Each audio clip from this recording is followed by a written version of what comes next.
Sair de casa, diz aí, você tem medo do quê? Quais são os medos que você carrega desde que você era uma criança, por exemplo? Medo de aranha, abelha, barata, uma lagartixa? Muitas vezes os medos e os traumas que a gente carrega têm as suas raízes na infância, uma fase crucial para a formação da nossa identidade e percepção do mundo. Desde os primeiros anos de vida, as experiências vividas podem deixar marcas profundas, influenciando a maneira como a gente interage com o mundo ao nosso redor. Mas por que será que essas experiências podem impactar tão significativamente nas nossas vidas?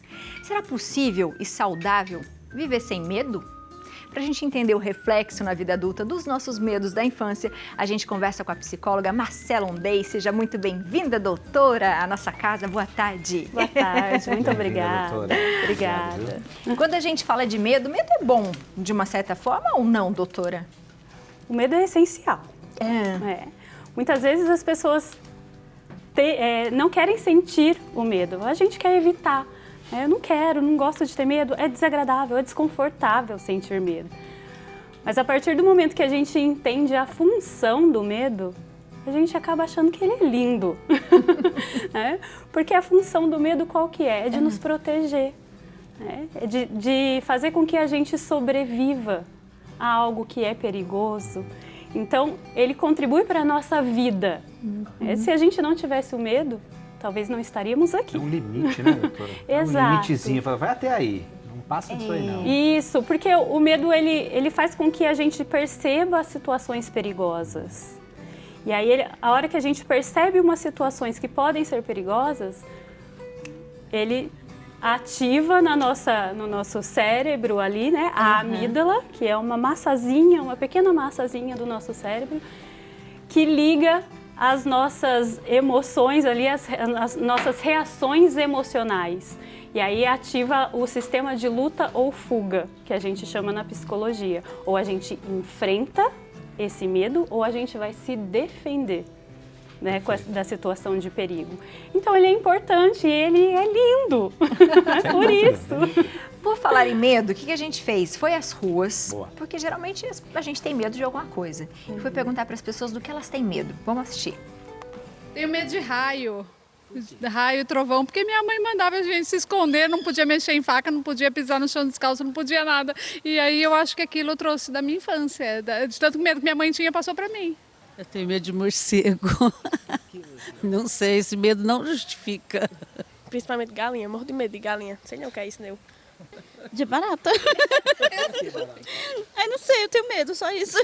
De escorpião, acho que todo mundo tem. E eu tenho medo, assim, de perder meus entes queridos, né?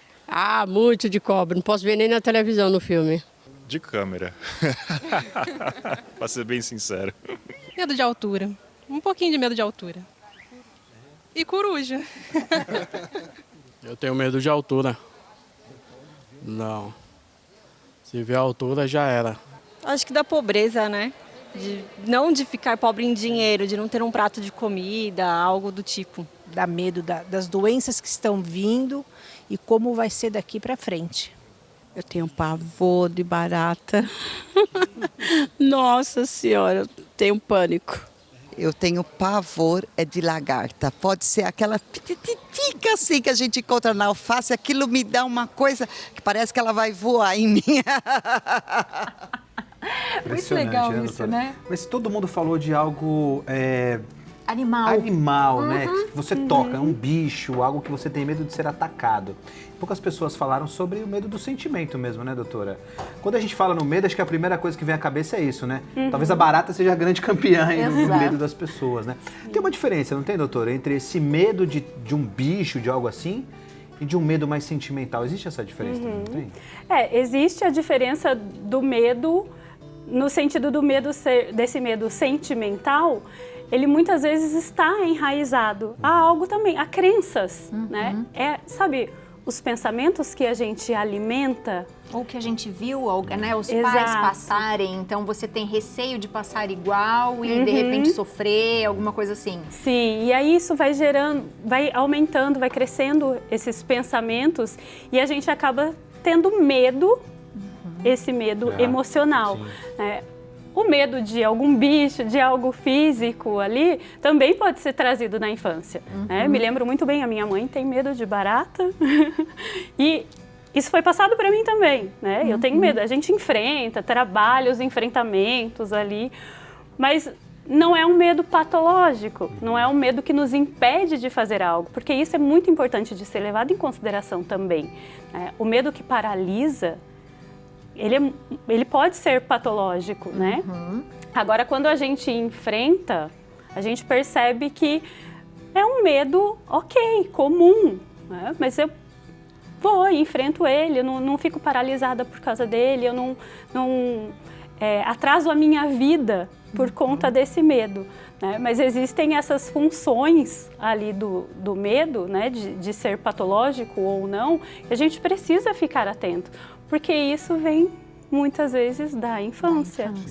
Né? Ele cresce na infância, dependendo de como os adultos lidam com os medos da criança nessa fase. E geralmente é um medo do adulto, que ele já tem desde criança, e aí ele vai levando ao longo da vida, né? Vou te transferir uma coisa, meu filho, meu medo disso. Boa. Toma aqui um presente para você. Toma um presentinho, vá lá. Isso é bom quando a gente tem esse autoconhecimento do medo, porque eu lembro quando eu era criança, minha mãe tem muito medo de água, e ela sempre teve. E o que ela fez? Vamos entrar na natação para que eu não tivesse, não carregasse esse medo dela. Então é legal quando a gente percebe que existem coisas que você tem muito medo, um pavor, minha mãe chora, tipo assim, para ela é desesperador entrar num lugar que deu no joelho, por exemplo. E ela não queria passar isso para mim. Então é interessante quando os pais começam a pensar dessa forma, porque é um medo, vamos dizer, não é bobo, mas é um medo que meu filho pode vencer. Ele não precisa ter como eu para que ele não sofra em alguns momentos que ele vai precisar nadar, por exemplo, né? Então eu acho que isso é importante, porque quando a gente carrega coisas da infância, nem sempre é um medo nosso, porque às vezes você nem viveu aquilo, não é, doutora? Ou não? Sim, muitas vezes. Né? Os pais, quando eles têm os determinados medos ali, né, que eles também trouxeram da infância deles, né, não foi trabalhado, não foi validado de repente, porque existe muito isso de não validação dos sentimentos de uma criança, né? Ah, você tá com medo disso, isso é bobeira, isso não é nada. Com isso, essa criança não trabalha esse medo, não enfrenta e deixa o medo crescer. E aí vai carregando de geração em geração. Né? Existe a necessidade de uma validação dessa emoção, que é o medo, perguntar para a criança do que você sente medo. Por que você sente medo disso? Não ridicularizar o medo dela, né? Mas mostrar para ela que eu quero entender o que você sente com relação a isso. Por exemplo, uma criança que fala que tem medo de monstros. É muito comum uma criança pequena ter medos fantasiosos ali. Se os pais falam para elas, mas medo de monstro não existe. Para a criança não vai fazer efeito isso. Porque para ela existe, na imaginação dela existe. Agora, se os pais contribuem, validam essa emoção e contribuem para a descoberta de que o monstro não existe, aí faz sentido para ela. E é claro, é um processo, então tem que, de repente, ter cautela e falar, como é esse monstro? Onde ele vive? Embaixo da minha cama. Vamos embaixo da sua cama, então, para a gente ver que horas que ele vai aparecer. Entrar no lúdico da criança, na imaginação. Fazer histórias, contando histórias de um monstro que poderia ter se tornado bom depois. Então, tudo isso é validação. E isso é muito importante para que não carregue de geração em geração. Então precisa ser cortado alguma coisa ali. Enfrentado, né, doutora? Exato. As músicas de Ninar antigamente também botavam medo na gente, que era uma beleza, né? Bicho papão vai te pegar, era uma loucura. A gente dormia pelo medo, né, doutora? Exato. Era horrível. E sempre teve, né? Sempre então teve, assim, o homem do saco vai te pegar se você não se comportar direito. Não anda ali porque é perigoso você... Então é sempre foi muito fantasioso. E agora que a criança apresenta o seu medo fantasioso, o adulto vai lá e corta. E esse medo vira insegurança depois, né? Exato. A gente tem um depoimento aqui de uma mamãe e de um filho que vão contar uma história pra gente. Boa tarde, Abilé. Eu sou o Felipe. Meu medo é apresentar trabalho na escola. Fico muito nervoso e envergonhado com as pessoas me olhando. Para isso, eu treino com os meus pais ou treino sozinho em casa. Essa foi uma das técnicas que o Felipe encontrou e se adaptou muito bem em relação a este desempenho, que na verdade estava caindo na escola pelo medo que ele tinha de as pessoas ficarem zombando dele na hora da apresentação. Então, buscando informações e conversando principalmente com ele em casa, eu, meu marido, nós juntos encontramos essa técnica e onde ele se adaptou muito bem e trazendo respostas também no desempenho da escola. Por causa deles, eu vou perdendo meu medo aos poucos.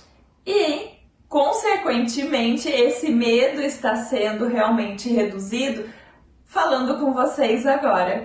Muito bom. Exatamente, muito bom. que bonitinho isso, né? Superou, Pois está é, superando, exatamente. né? Porque em rede nacional ele já está Felipe se arrasou comunicando. demais. Agora uma coisa eu falo pro Felipe, todo mundo tem medo de falar em público. Eu, a Biane, todo mundo tem. É uma questão de treino, né, doutora? É uma questão de técnica, assim como você está aplicando, tá? Não se preocupa com isso, não, que Sim, você vai superar. habilidades, né? Habilidades, elas são aprendidas. Exatamente, é. A gente não nasce com essas habilidades, a gente pode ir desenvolvendo ao longo da vida. Né? E essa superação do Felipe é a prova disso. Boa, Felipe. O medo tem que ser superado ou compreendido, doutora? Olha, ele precisa ser compreendido para que ele possa ser superado. Né? E isso depende muito do medo também. Né? Então, como eu disse, se um medo é um medo patológico, é claro que vai ser mais demorado e mais difícil dele ser superado, porque precisa de fazer terapia, né? Terapia cognitiva comportamental, porque a gente trabalha com o enfrentamento, a exposição gradual daquilo que traz o medo. Mas quando a gente pensa que um medo não gera um prejuízo, não tem uma frequência, não tem uma intensidade, a gente consegue conviver muito bem com ele. Né? Então, vamos assim dar um exemplo. Faz de conta que eu tenho medo de palhaços. Isso atrapalha a minha vida em quê? Sim. Eu olho em nada, né? Porque eu não trabalho em circo, não tenho contato com palhaços. Então, eu posso simplesmente evitar e isso nada vai gerar na minha vida.